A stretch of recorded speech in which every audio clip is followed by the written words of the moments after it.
Hi, everyone. Welcome Hi. to our wonderful talk about the film Unborn.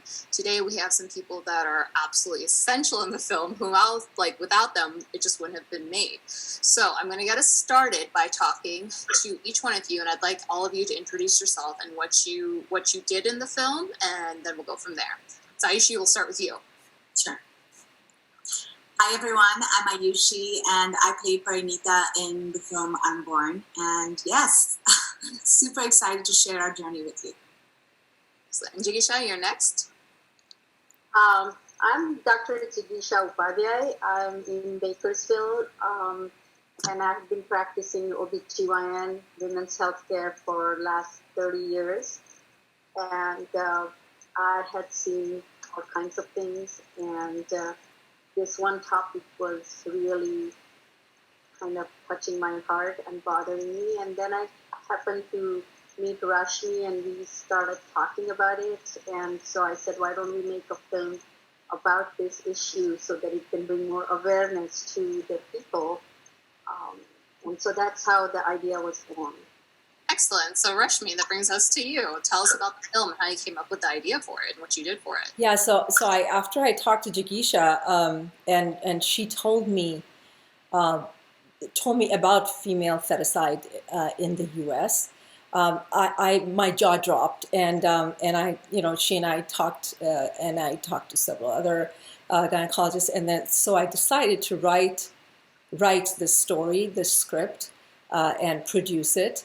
And I play a small role in the film.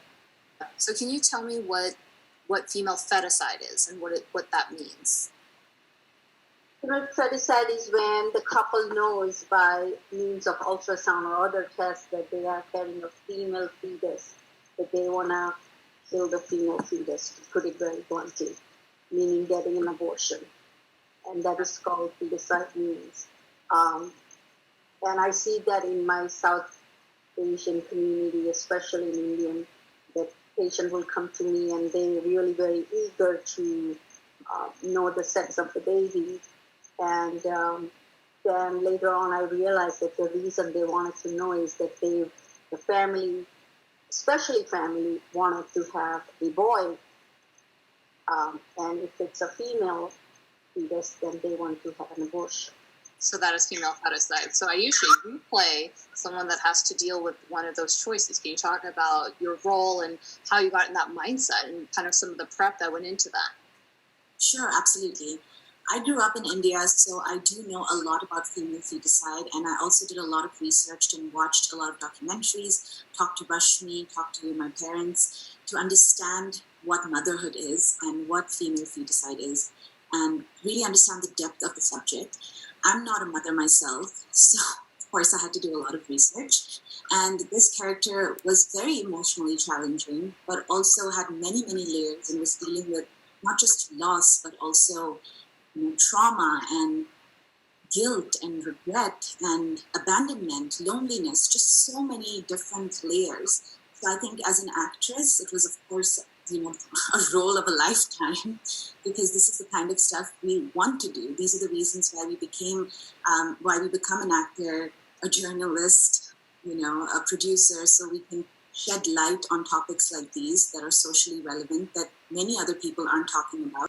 Cool. So from that, Jisha, and all of you now that this film has been made on these issues, are there more social awareness issues that each of you would like to explore through film? And what do you think after this film has been made now, the power of storytelling has been?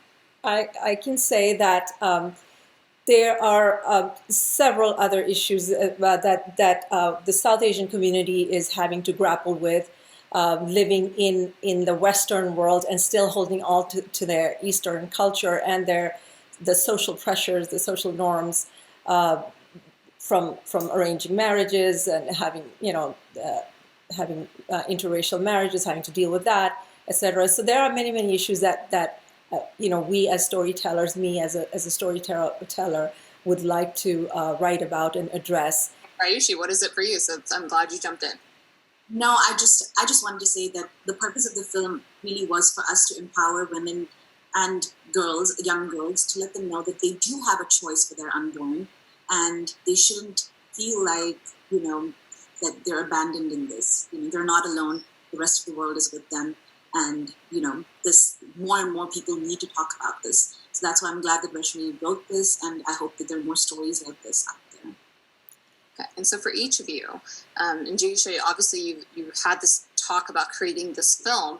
What was either your favorite moment of the film, either watching it or acting in it or being a part of it for each of you?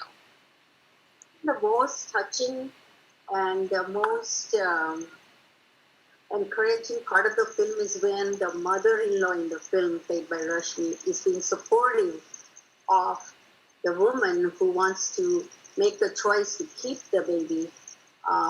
And I think that was the most empowering moment for me, because you don't see that often. It's usually the other way around, that the mother-in-law is the one, and the son, who is the husband, is not able to tell the mom, no, this is our choice or whatever. And so I think that was a very encouraging and empowering issue, or the point for me. That's interesting to hear. I did want the two women in the film to take a stand. Usually the mother-in-law in Indian cinema is the bad guy. She's always doing the bad things. And I really wanted her to take a stand, which I know that together, the two women in a family together can make a change. And so there's a strong message there. For me, the most powerful moment in the film is when Ayushi's character is having a conversation with her sister, and the emotional gravity of that. And her mindset as to how many times am I going to go through this? That scene, every time I watch it, even to this day, I cry, because it's just she has given it such great emotional strength, and the scene itself is just very gut wrenching as to watch as a woman. Well, I think it's also because of your writing, because it was written from the heart. Only a mother could write something like that. It was easy to do It's easy to do something when it's written so beautifully. I am a mother of 3 daughters, and I grew up with 3 sisters, and so the change really needs to happen. Yeah, I agree.